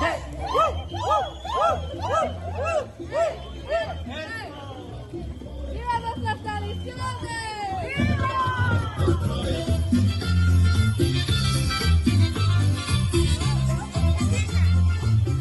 Desde Oaxaca y en San Mateo del Mar, en el corazón del pueblo Icot, Diego Victoria Hidalgo buscó un tronco de buen tamaño para tallar una máscara del personaje llamado Tar, de la danza del pez espada. La tarea no fue sencilla, y no solo por la enfermedad. San Mateo, o Ticambaj, vivió en plena epidemia.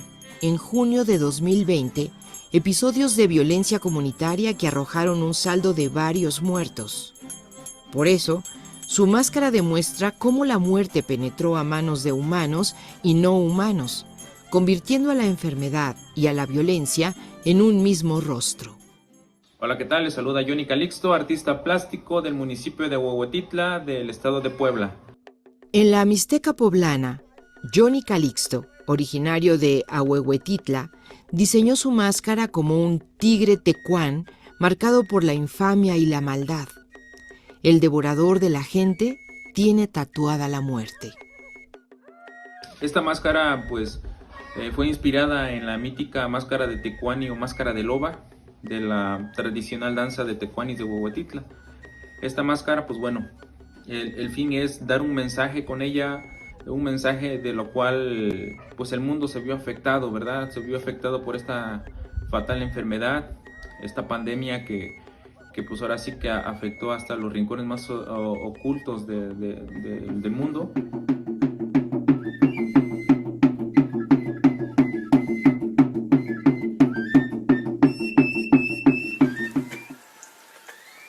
La máscara del COVID fue algo que las primeras imágenes que yo vi fue en color verde, pero fue las primeras imágenes que me motivó a hacer esta máscara, así como está. El mascarero de la Huasteca hidalguense, don Juan Hernández González, creó una versión nahua del COVID, con un rostro deforme y sanguinolento que evoca la enfermedad más letal y devastadora de pueblos, el cocolistli, la peste. Fue algo importante en la humanidad, porque no fue nada más de un lugar. O sea, esto fue a nivel mundial y yo creo que es algo que va a quedar ahí plasmado en una máscara, ¿sí? Y no simplemente, por ejemplo, la del COVID. Hubo otras máscaras representando a las personas con un cubrebocas, ¿sí? ¿Qué pasó después de la pandemia? Por su parte, artistas del taller Mascuali, en Tantoyuca, Veracruz, se afanaron en la elaboración de un cubrebocas de madera que asemeja los colmillos sangrantes del Tlacatecolotl, el depredador de cuerpos y almas por excelencia. En el centro del estado de Veracruz, Melqui Argüelles se esmeró en producir una máscara que concentrara todos sus sueños. Dibujó y dibujó hasta encontrar un personaje inspirado tanto en los cómics como en el virus mismo, un esqueleto con la mirada reveladora del terror. Finalmente, desde Zapopan, Jalisco, el maestro Juan Serrano soñó y diseñó una máscara de la danza de Tastoanes igualmente invadida de COVID. El clásico toro, animal furioso y potente que embiste con sus cuernos a los ejecutantes de aquella danza, es invadido por el verde del virus y en su ojo izquierdo se dibuja la fecha del año nefasto que marcó la historia global. Ahí quedó el toro de este lado, un cuerno, y de este lado tenemos la calavera con las simulaciones del COVID.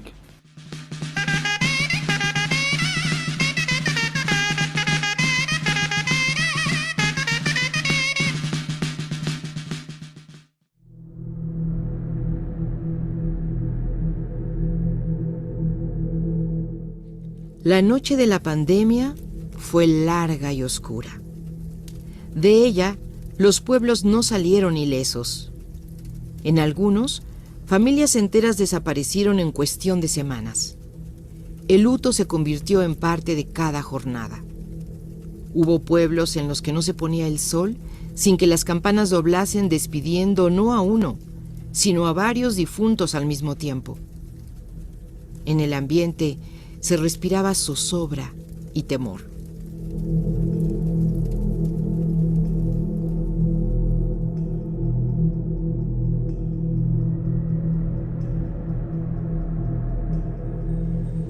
Pero lenta y silenciosamente, la batalla empezó a ganarse cuando los pueblos comprendieron contra qué y contra quién luchaban.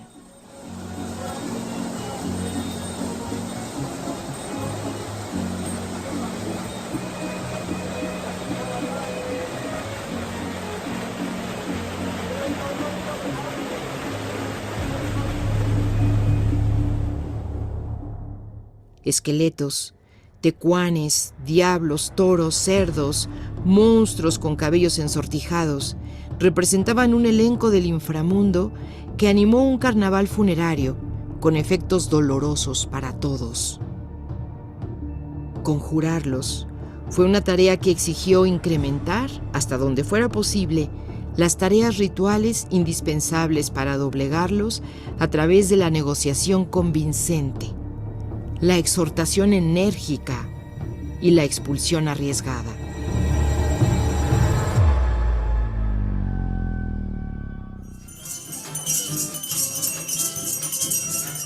Así lo aprendieron los ejecutantes de rituales de costumbre.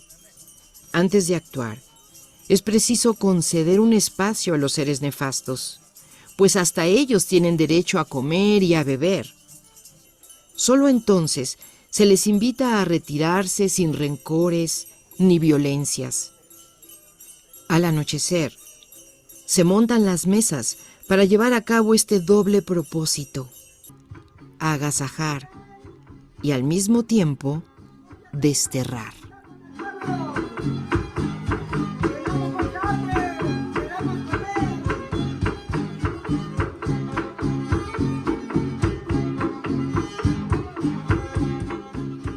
El virus, de quien no se sabía nada, recibió un rostro.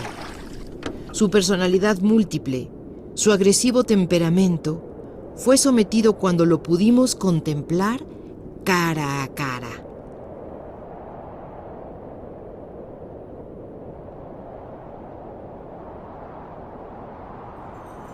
Fue así que las comunidades lo combatieron de frente y pudieron ponerle fronteras, purificando montes y manantiales, espacios públicos y los sitios donde la gente se reúne para hacer comunidad. Ay, me lo vas a bendecir, mi alivio, que me cure yo, no que ande yo siempre enferma. Mándame alivio, mamita linda, por eso llegué hasta aquí a donde está. Creo en Dios Padre Todopoderoso, creador de... Se habla mucho de la pandemia, de la situación y pues la verdad pues es algo que todos los días vemos en las redes sociales, entonces pues eso es lo que a veces suben imágenes. Develado en su identidad, el virus comenzó a replegarse poco a poco, tanto en las fiestas del destape de máscaras, como en los episodios de la experiencia humana en los que la curación inicia con la plena comprensión de lo que ocurre.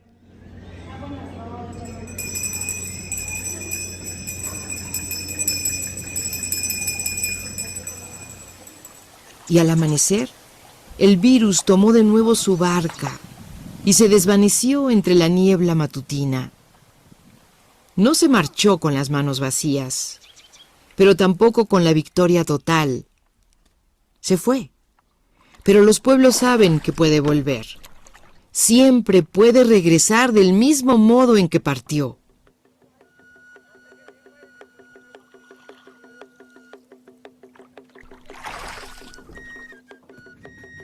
El mérito de los pueblos, en este nuevo episodio de una larga batalla contra las enfermedades que buscan despojar a la gente de su tierra, reside en que muy pronto reconocieron los rasgos del virus y con ellos su potencia y también su debilidad. Así, al nombrarlo, al darle un rostro y mirarlo sin temor, lo volvieron vulnerable, porque aquello que se nombra deja de ser un espectro incierto y se convierte en algo que puede comprenderse, enfrentarse, doblegarse. Un virus fractal, manifiesto en los cuerpos, en el aire y en los sueños. Una enfermedad que tiene un límite si se le descubre y se le encara. ¿Dónde vamos a llorar? ¿Dónde vamos a llenar nuestra lágrima? ¿Dónde va a chillar nuestros hijos? ¿Dónde va a llorar nuestros nietos? Por eso aquí estamos reunidos, aquí estamos presentes. Y por nuestros hijos, por nuestras hijas, por nuestro trabajo. Estamos haciendo la lucha. Ave María Purísima. Ave María Santísima. Nuevos saberes han quedado inscritos en las manos de quienes saben hacer rostros para existir en el mundo y en la memoria de los pueblos que mantienen la lucha por la vida, su historia y sus derechos a seguir nombrando el porvenir.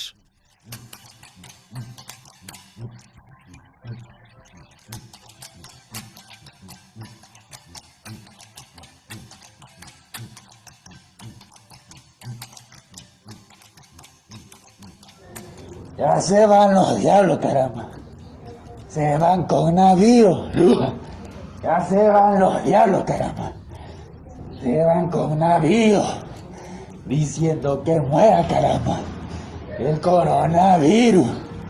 Diciendo que muera, caramba. El coronavirus.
Bueno, pues eso es.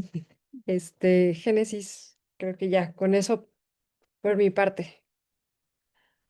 Gracias, Blanca. Híjole, pues felicidades por ese trabajo. Creo que los premios y todos los que vengan y los que ya fueron, bien ganados. Seguramente que fue un trabajo arduo, ¿no? Con mucho esfuerzo, requirió, como ya dijiste, mucho tiempo, ¿no? Para completar este trabajo que, híjole, que sin duda se ve reflejado aquí, ¿no? Se ve el esfuerzo, el tiempo, la dedicación, ¿no? Y lo complejo que fue, pero al final el resultado es increíble. Muchas felicidades por eso, Blanca. Y fíjate que ver este documental me lleva a pensar en algunas cosas que me gustaría aquí poner en la mesa, reflexionar contigo, pero también reflexionar con todos y con todas aquí presentes, ¿no? El COVID-19 sin duda fue y fueron tiempos difíciles de dolor, de desgarro, de pérdidas, de muertes y angustias. Mientras estábamos ocupados, ¿no?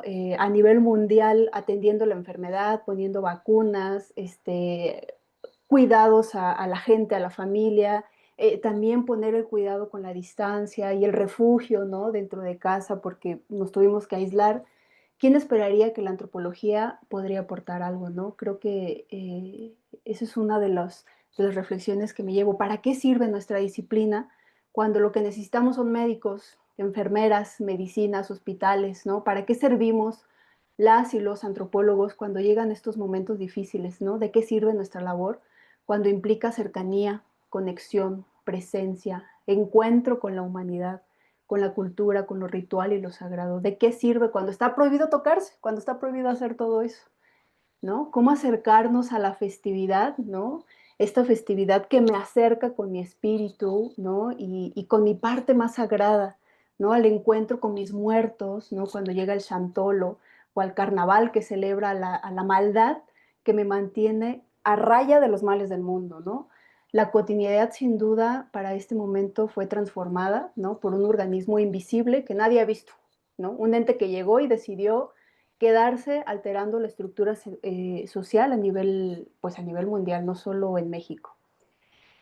Y pensando en este contexto, seguramente, bueno, no sé si a alguien le pasó algo igual, pero yo recuerdo que un día, ¿no? En aquel momento, un día encerrada en casa enfrentando enfermedades que aunque no fueron provocadas por el COVID, llegaron con ella.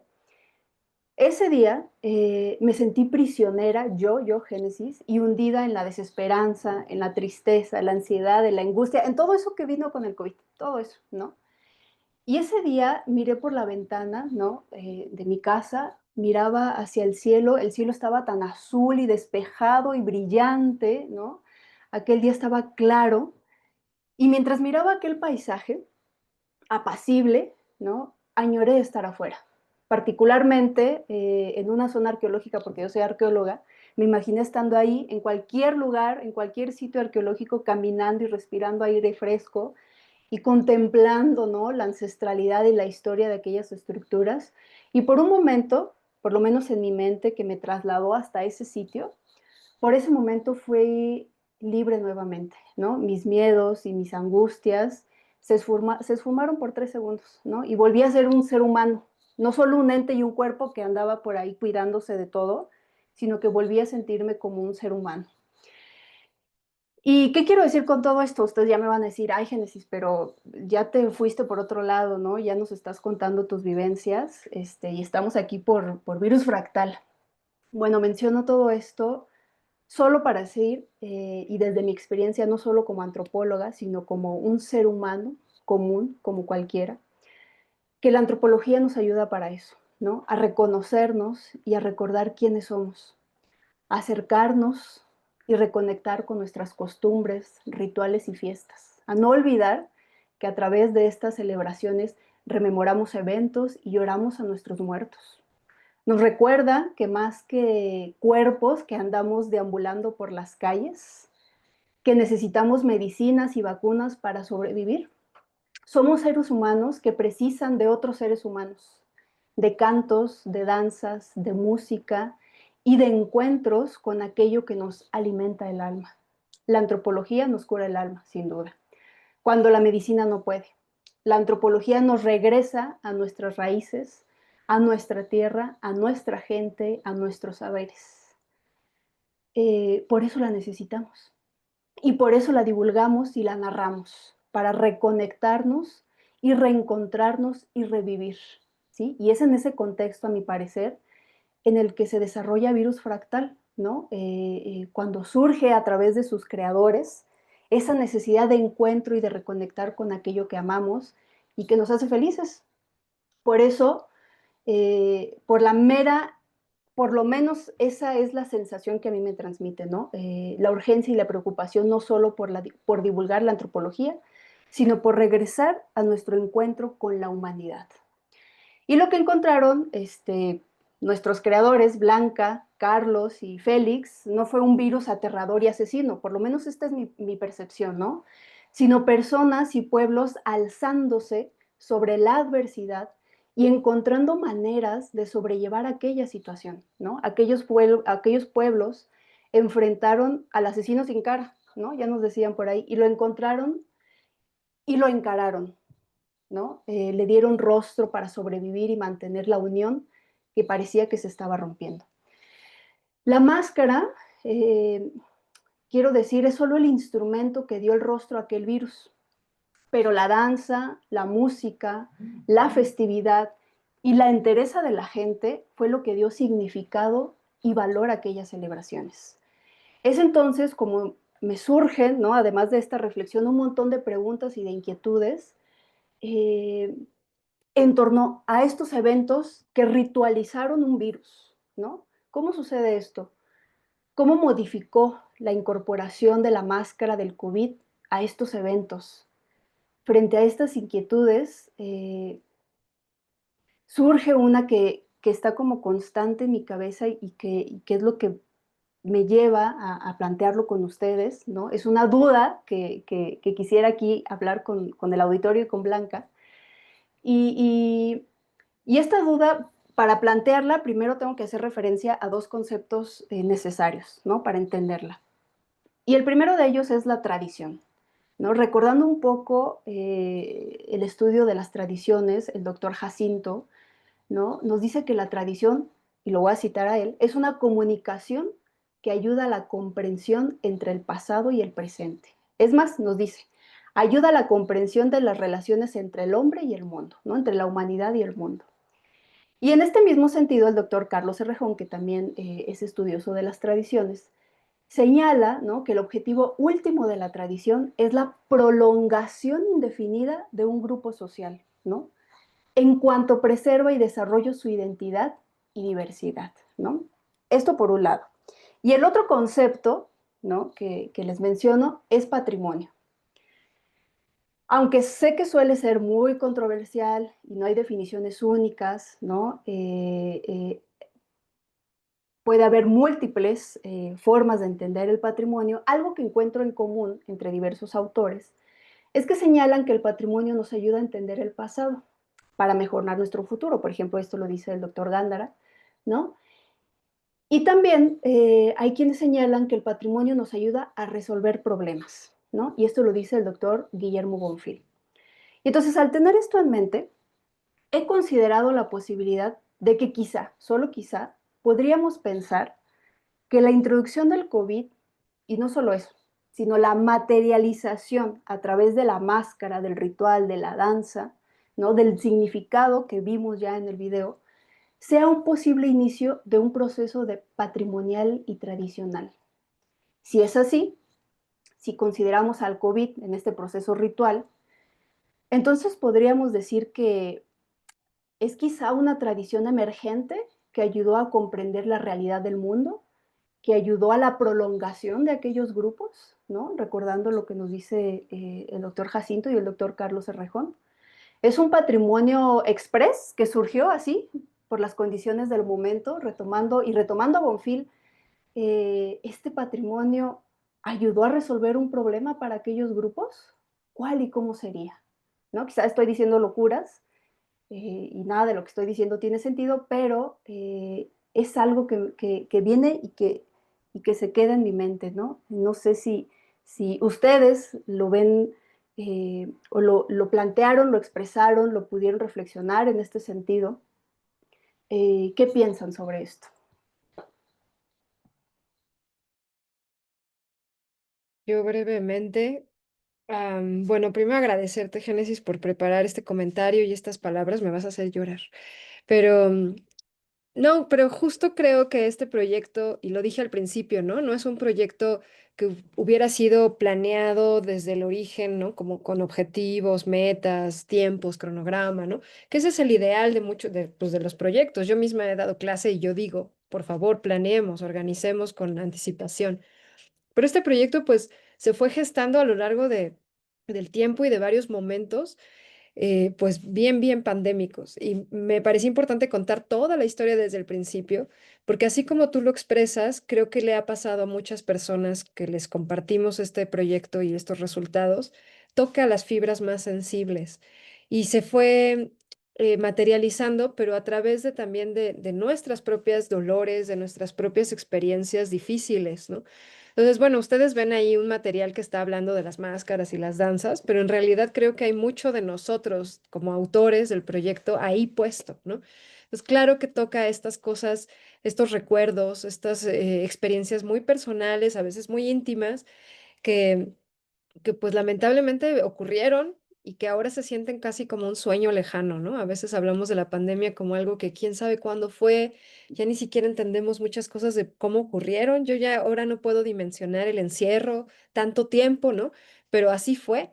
Y creo que eso es lo valioso también del proyecto, que no es nada más, y en general creo que no se trata nada más de divulgar o de comunicar conocimiento, información como fría, sino realmente tocar los corazones de las personas y hacerlo significativo. Entonces, bueno, me encanta esto que dices que la antropología nos cura el alma.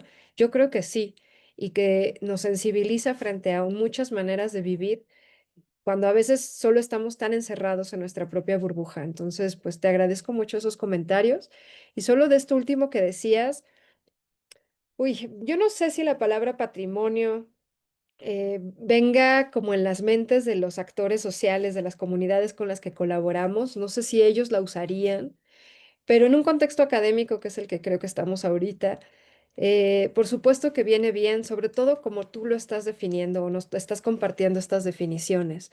Sí creo que, pues más que ser algo express, porque en realidad está remitiendo a unas largas tradiciones y conocimientos muy profundos de los pueblos. Conocimientos que a veces, por cierto, pasamos por alto y que a veces no sabemos que ahí están, o pues están en dos, tres libros de etnografía, pero nadie los lee o muy pocas personas y se nos olvida que esas cosas ahí existen. Entonces fue como una gran oportunidad la pandemia, digo, en el mejor de los sentidos, para recuperar muchas veces esas tradiciones y esas prácticas a veces perdidas en el tiempo y recuperar y reivindicar y volverlas a colocar en el seno de la comunidad. Y qué mejor que como tú lo defines, ¿no? Para prolongar la vida colectiva. Y yo creo que en el video tratamos de mostrarlo con un montón de imágenes porque fuimos a muchas fiestas, a muchos rituales domésticos, a muchos momentos a veces también muy cerrados, donde sí cabe decir que pues nos permitieron el acceso y no fue fácil o no es algo que se le permita a todo el mundo, ¿no? Se trata de tejer también estas redes interpersonales que tomó trabajo, ¿no? Y que se volvieron pues ya muy personales, muy de amigos, muy de compadres, ¿no? Pues era la manera como nosotros también teníamos o sentíamos, ¿no? Que íbamos a ganar estas confianzas. Entonces, bueno, ¿no? Tratamos de mostrarlo así y que eso que hemos llamado ritualidad o fiestas, ¿no? Son mucho más que eso, ¿no? Sí son danzas, sí son cantos, sí son músicas, son muchas cosas, pero máscaras, objetos, altares, ¿no? Todo eso sí, pero en realidad así en conjunto, pues es mucho más que eso. En realidad, yo pienso y cuando lo comparto con mis alumnos en clase de antropología de la religión, siempre les digo que el así llamada sistema religioso en realidad son formas de organizarse y de marcar territorios y fronteras y de dialogar entre humanos y no humanos y con el cosmos y con el planeta y con el medio ambiente y con todo lo que nos rodea. Pero finalmente, todo este sistema ritual, religioso o como queramos denominarlo, está hablando de una organización del mundo y de la vida, ¿no? Y que cuando la sentimos vulnerable esa organización, ¿no? Como la pandemia nos puso en un estado de crisis, hay que hacer más, ¿no? Hay que hacer más rituales, hay que hacer más máscaras, hay que hacer más de todo eso porque se necesita, ¿no? Son recursos o dispositivos, las máscaras yo decía son dispositivos, pero en realidad todo el contexto ritual son dispositivos para dialogar con el mundo, para dialogar con el otro, y el otro digo, otros seres humanos y el otro no humano también, ¿no? El que es el caso del virus, negociar la existencia misma. Entonces, ver eso pues fue maravilloso, fue mágico, y poderlo comunicar, pues espero que llegue el mensaje, que ese es el arte de la comunicación y de la divulgación, ¿no? Emitir el mensaje de la mejor manera y lograr que llegue a nuestros interlocutores y sensibilizar también, ¿no? Y por otra parte, bueno, mostrar desde los mascareros, desde sus familias, desde las comunidades, pues cómo también lo que ellos saben y lo que ellos hacen tiene incidencia, ¿no? En otros contextos urbanos, académicos. Estoy contenta que mañana se va a proyectar en el museo porque pues es un público distinto, ¿no? Pero muy urbano también, ¿no? Entonces, bueno, a ver también qué pasa ahí, ¿no? ¿Qué se va logrando y qué vamos comunicando con esto y a ver qué sigue, ¿no? Más adelante. Pero bueno, nos quedan todavía 10 minutos. No sé si hay comentarios o dudas. Pues, bueno, quisiera invitar aquí a quienes estamos conectados, conectadas, si alguien quisiera comentar algo. Yo vi un montón de corazoncitos ahí a lo largo de todo el documental. Bueno, aquí tenemos una pregunta de José Luis Ramos. ¿Qué opinaron los mascareros sobre el video? Bueno, en general, no en general, todos comentaron que les gustó mucho, que era muy, pues que sí retrataba, ¿no? Parte del trabajo y de las experiencias que ellos tuvieron en la pandemia. O sea, en general hubo buena recepción por parte de ellos, todos lo vieron, todos tuvieron acceso a él de manera así individual. Se les compartió la liga y lo pudieron ver en sus casas, ya fuera en sus dispositivos o en sus computadoras o como se pudiera. Todavía está pendiente, esa es una deuda que lo digo aquí en público, es una deuda que tenemos de proyectarlo en las diferentes comunidades, ¿no? Regresar a Cruz Blanca o Somatlán, este, pues principalmente porque son las donde más aparecen personas, pero bueno, donde podamos, en el Estado de México, en el Alto Lerma, poderlo proyectar en escuelas, casas de cultura. Esa es una deuda que tenemos a lo mejor para los próximos meses y el año que entra, seguirlo llevando, no tanto aquí en estos espacios académicos, sino a las comunidades, para que no solo los mascareros, sino pues las personas de estos lugares lo puedan apreciar. Pero bueno, hasta ahora lo recibieron muy bien. Y en el Encuentro Nacional de Maestros Mascareros, que les comenté, donde lo presentamos en Teotihuacán, también hubo muy buena recepción. En general, todos decían, ¿no? Pues que sí, en efecto, la máscara es un dispositivo así que transforma, eso lo dijeron mucho y que les admiraba mucho que pudiéramos capturar esa idea. Y por otra parte, pues sí había una especie de, ¿cómo decirlo? Bueno, entre comillas, reclamo, porque decían, ¿por qué no incluyeron máscaras de, por ejemplo, de San Martín de las Pirámides, ¿no? ¿O por qué no incluyeron máscaras de no sé dónde?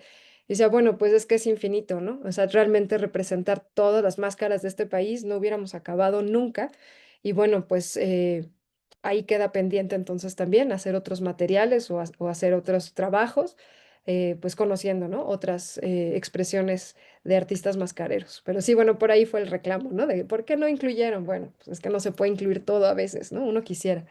Aunque se quiera, luego no se puede. Sí. Bueno, tenemos aquí, antes de darle la mano a Airi Dominique, un comentario de María Rosado, que dice, creo que durante la pandemia se evidenció la necesidad de fortalecer y revitalizar las manifestaciones que integran el patrimonio cultural inmaterial. Por un lado, los saberes de la medicina tradicional y herbolaria, y por otro, cumplir con las prácticas rituales para evitar que incrementen los males. Mi experiencia en Quintana Roo como bailadora y gestora cultural comunitaria. Airi, por favor.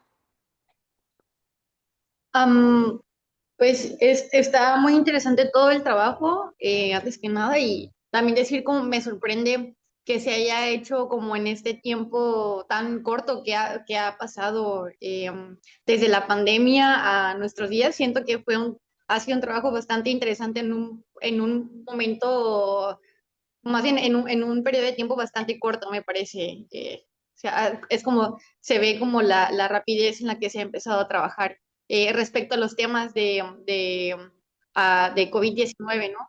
Y más allá de eso, también quería como profundizar en el tema de patrimonio y así. Creo que justo yo también, más que decir, el decir como no sé cómo lo habían puesto como crear patrimonio expreso, no sé cómo fue el comentario, yo más bien lo diría como en acción, porque son saberes que están, como lo mencionaban, son saberes que ya llevan demasiado tiempo presentes. Sin embargo, cuando hay algún momento o algún evento que es disruptivo, entonces se ponen en acción, ¿no? Se ponen en práctica.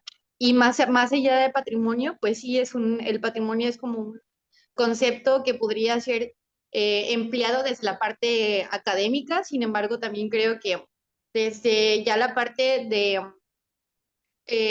como ya más social, sí yo lo vería más bien como conocimientos o prácticas de ciertas comunidades que a ellos les sirven, ¿no? Como herramientas y son parte de su misma incluso cotidianidad.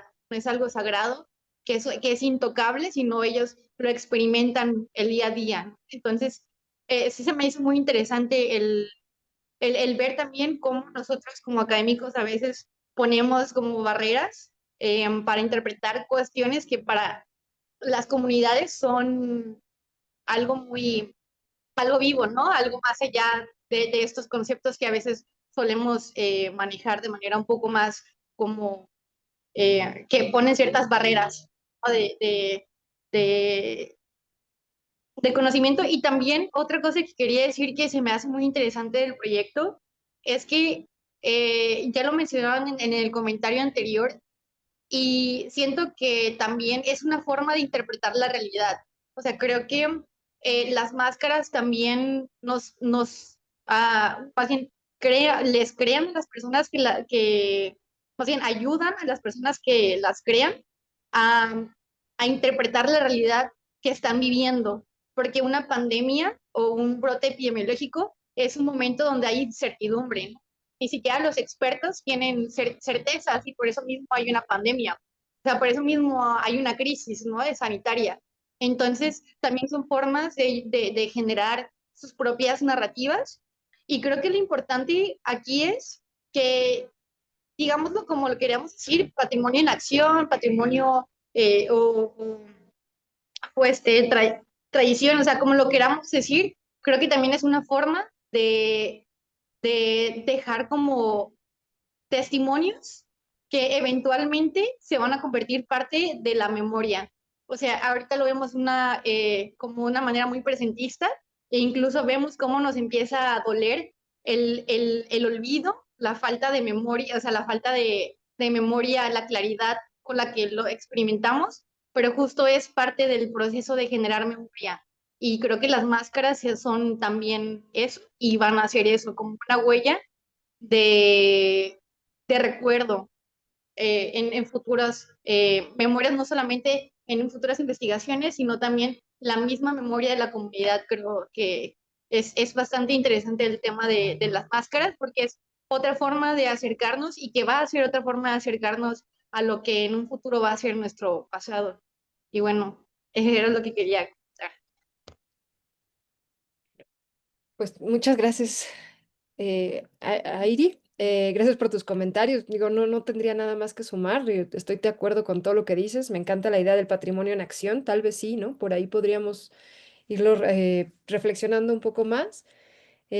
Porque sí, sin duda, son expresiones que ya existen o que de alguna forma pues ya tienen mucho tiempo, ¿no? Son expresiones que identifican a los pueblos, pero cómo se reavivaron o no sé, se modificaron también en cuestiones de su propia práctica en el contexto de la pandemia, habría que verlo y se resignificaron. Y ahí lo conecto con el comentario de Lucas Smith en el chat, que dice que la temporalidad de las comunidades es cíclica y si el caso del COVID, al ser extraordinario, como que se integró, ¿no? A esa temporalidad cíclica y mi respuesta es que sí, totalmente, ¿no?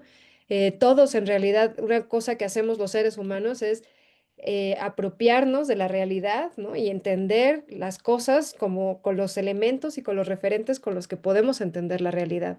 Entonces, los pueblos, si sus referentes y sus elementos son estas ritualidades cíclicas, en fin, como sean, pues la manera de entender y de vivir, ¿no? Y de dialogar con el COVID fue esa, integrándolo, ¿no? Como que lo consumes, te lo comes, ¿no? Y lo metes a tu lógica y a tus referentes. Y a partir de ahí actúas, lo dialogas o lo expulsas o lo exorcizas o lo que haya que hacer, ¿no? Entonces sí, totalmente. Y creo que también tratamos de mostrar esa idea, ¿no? Como en las mismas fiestas, en el mismo carnaval, en la judeacora o lo que fuera, se integra la discusión del COVID, se integra una máscara o se integra una pequeña expresión, petición diferente, ¿no?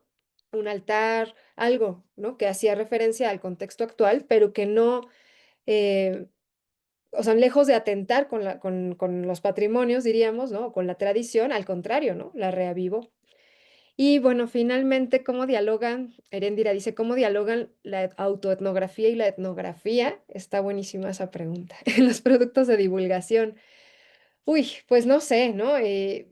Pienso que en general todos los productos o bueno, todas las investigaciones tienen un poquito de autoetnografía, aunque a lo mejor no te lo propongas así y metodológicamente no lo definas así, siempre hay muchas subjetividades atravesando los proyectos. Entonces, pues depende qué tanto quieras comunicar esta parte más personal, más subjetiva, o no, ¿no? Privilegies la otra parte o la cara, digamos, más dura, por decirlo de alguna forma, pero en realidad ambas caras están ahí jugando. En este caso, por ser la pandemia, pues tratamos de no dejar de mencionar, ¿no? La parte más personal, aunque a lo mejor en el documental pues no está, o sea, no hay una sección del documental donde salga yo hablando, ¿no? O de mi propia experiencia o que hablemos en primera persona. Nos concentramos únicamente en lo que estábamos registrando en las comunidades, pero pues bueno, al presentárselos, pues yo no quería dejar de enfatizar de dónde venía el proyecto, ¿no? Y entonces ahí está la parte más autoetnográfica, que es todo lo que más bien yo presenté, ¿no? No tanto el documental. Pero bueno, por supuesto que se podría hacer un documental que también expresara la parte personal, ¿no? Y de los investigadores. Y eso es algo que se ha trabajado. Existen muchos materiales audiovisuales etnográficos y autoetnográficos a la vez, ¿no? Luego les compartimos algunos. Pero pues es parte de las discusiones y creo que son finalmente decisiones del guión y de la producción y de la propia investigación cómo va ocurriendo. Aquí, bueno, hacer un documental no es fácil. Si alguien de ustedes lo ha hecho, es una cosa súper difícil. Yo no soy cineasta ni estudié nada que tenga que ver con producción audiovisual. Me he ido formando en la práctica y ya, pues obviamente por razones obvias, tuve que tomar cursos y no sé, ¿no? Estudiar y más o menos, ¿no? Ir haciendo guiones y etcétera. Y aún así, pues bueno, es un trabajo que o eres especialista y estudiaste para eso y ellos mismos, esas mismas personas nos podrán decir lo difícil que es. Y si no, pues también vas tejiéndolo de manera artesanal, ¿no? Como, o haciéndolo como una máscara, tallándolo también, ¿no? Sobre la marcha y sobre lo que sueñas y lo que vas pensando y lo que se te va apareciendo, ¿no? Y así fue como logramos este documental, ¿no? A lo mejor cuando haga otro, pues les podré decir como las cosas que yo misma mejoré o que decidí que se podían mejorar, ¿no? Pero bueno, por ahora también es un logro importante por lo que ya decían, ¿no? Que trabajar en pandemia y de manera tan, yo no sé si rápido, pero bueno, ¿no? En todos estos contextos, pues no es era tener como retos dobles, ¿no? No podíamos, si ustedes lo vieron, hay muchas partes del video que están con celular verticales. Tuvimos que integrar como grabaciones hechas con cámara de alta resolución con pequeños videos de WhatsApp, ¿no? Y eso tiene que ver con la pandemia, precisamente, porque les pedíamos a los artistas que se grabaran a sí mismos, que tomaran fotos de su trabajo o que se grabaran con su teléfono, ¿no? Y nos mandaran cómo estaban avanzando o ellos danzando, etcétera. Son grabaciones de ellos. Entonces, en cierta forma, ellos también levantaron imagen en la producción. Y y bueno, pues eso es lo que hay, ¿no? O sea, videos de WhatsApp en baja resolución, ¿no? Con algunos problemas de enfoque, de encuadre, pero ahí están, ¿no? Y había que integrarlos en esta producción. Eso, pues, tiene que ver totalmente con el contexto y con las posibilidades técnicas. Em, Y sí, la parte a lo mejor más autoetnográfica está en las secciones un poco más ficcionadas, si lo pudieron percibir, donde salen en las lanchas, ¿no? Eso fue en el Lerma, con las máscaras, en el monte, las máscaras con fuego, ¿no? O sea, esas fueron, eh, digamos, escenas diseñadas, ¿no? Para el documental, y ahí es donde a lo mejor está más esta expresión de los guionistas, ¿no? Pero bueno, pues es todo un debate, ¿no?